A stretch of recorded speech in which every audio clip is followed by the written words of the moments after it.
Alright, ladies and gentlemen, I'm here on the channel, and I'm actually finally here to do an NBA news video. It's been like probably a week or two or so since I've done one, so let's finally do one. So the first thing I want to talk about here, we'll go over the schedule, the games for like the opening night, Christmas Day. We'll go over that after I talk about some stuff here. The first thing I want to talk about is New York Knicks guard, Josh Hart.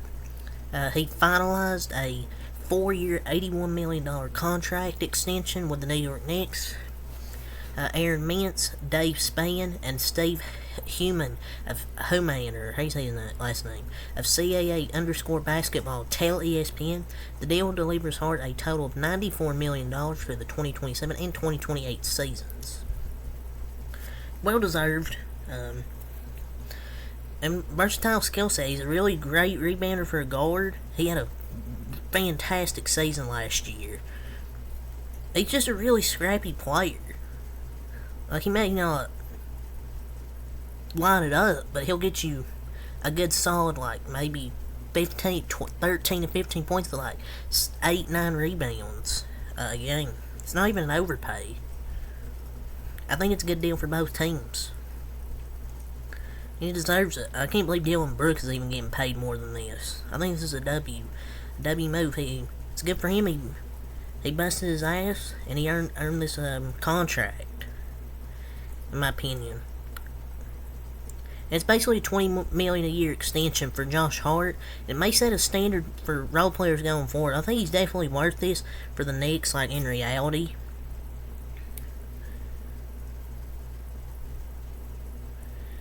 I think he's worth every penny of this.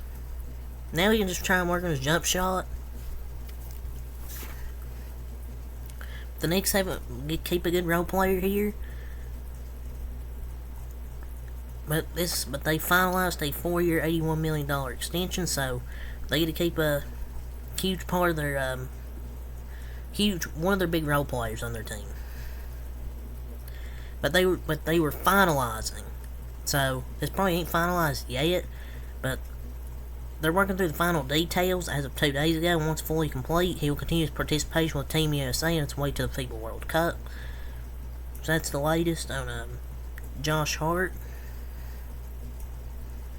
I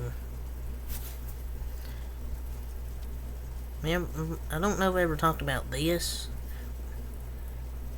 I actually never did talk about this because it's been like so long since I've uploaded an NBA news video. But I never talked about this probably. But Lakers star Anthony Davis has agreed on a 3-year, $108 million max extension, tying him to the franchise through 2028 for the total of $270 million plus. $270 million plus. At Clutch Sports CEO Rich Paul tells ESPN Davis lands the richest annual extension in NBA history at $62 million. Look, he's still a great player when he's healthy. Like, he proved that last season when he was healthy, he was a monster, especially in the playoffs. But it's just when you can't stay healthy, though, like, it's proven. Like, he still had some injuries last year. I mean, it's kind of risky to give this extension. Like, it's kind of a W. I don't know if it's a W. He can literally never stay healthy, so if he can't stay healthy during this contract, the Lakers are going to look like idiots. But $16 million a year. But we'll see how this contract goes, though, going forward.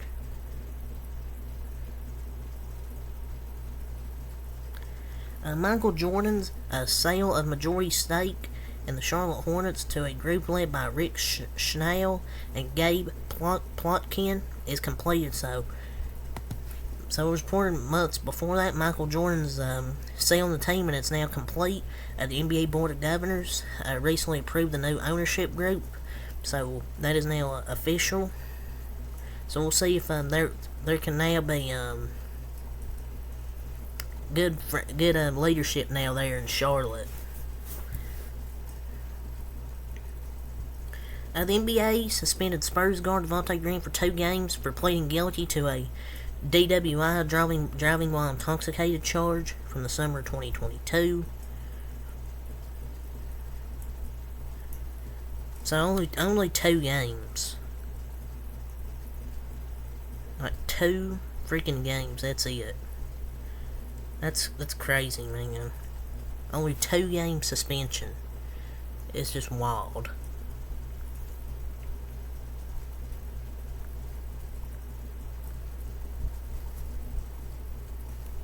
So, Draymond Green, he believes the Warriors should retire Kevon Looney's number. And now people say, oh, he scored 5.0 points per game the playoffs in his career. But yeah, he show his rebounds, rebounding stats.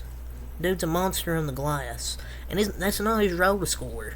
I saw some Knicks fan bring up, oh, he only has 5.8 points. Yeah, how about Julius? And he's more impactful than Julius Randle in the playoffs. And that's not his role to score. That's never been his role, to be a scorer. His role is a rebounder. Just to do the little things. That's never been his role to score. Like, his role is to rebound, and he's a really good passing center as well. And I feel like people are tripping. He's literally been the perfect role player for us, and he's never complained about minutes or his shots during this time. Like, it doesn't mean you retire his jersey, but he's just the perfect role player for us.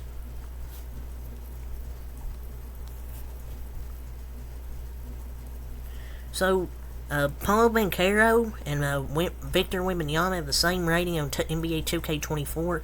Paulo has an 84 overall, the Rookie of the Year, and Victor Wembanyama with an 84 overall as a rookie. What happened to the game I love?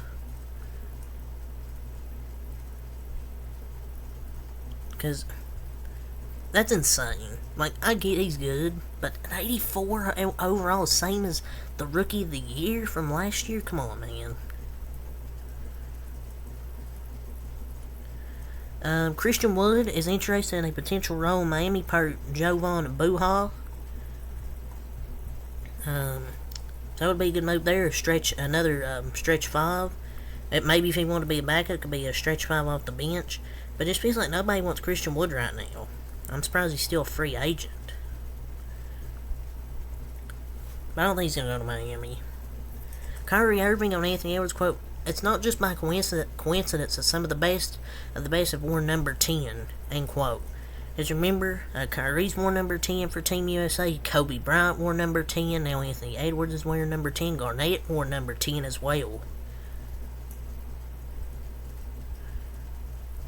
Man, I feel like they're trying to treat the number 10 like it's soccer with a Messi.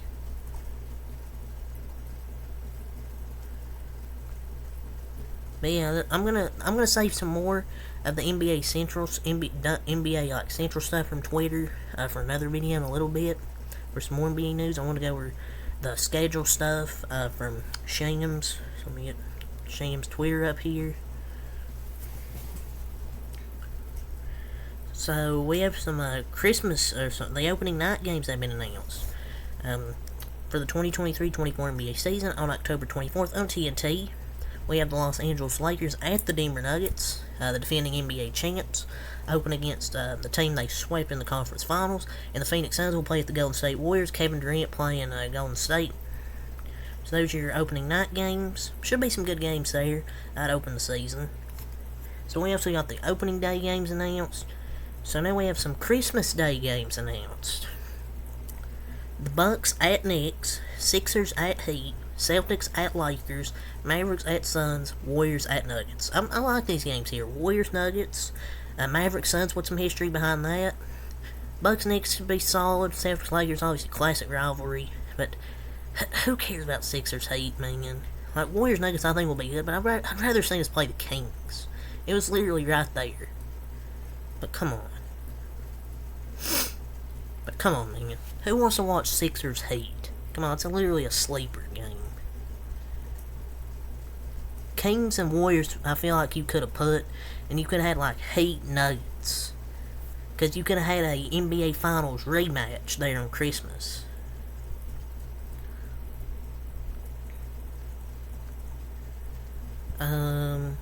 So we have 2 more key games on the schedule. The season opener is going to be 76ers at Bucks on October 26th. So that's the 76ers, Bucks, and Suns Lakers on the first TNT Thursday. So that's your first TNT Thursday game. The first Lakers Clippers matchup will be November 1st. So that's some key schedule dates. Right there. So yeah, that's really all to see for this video. So until next time, I'm out. Peace.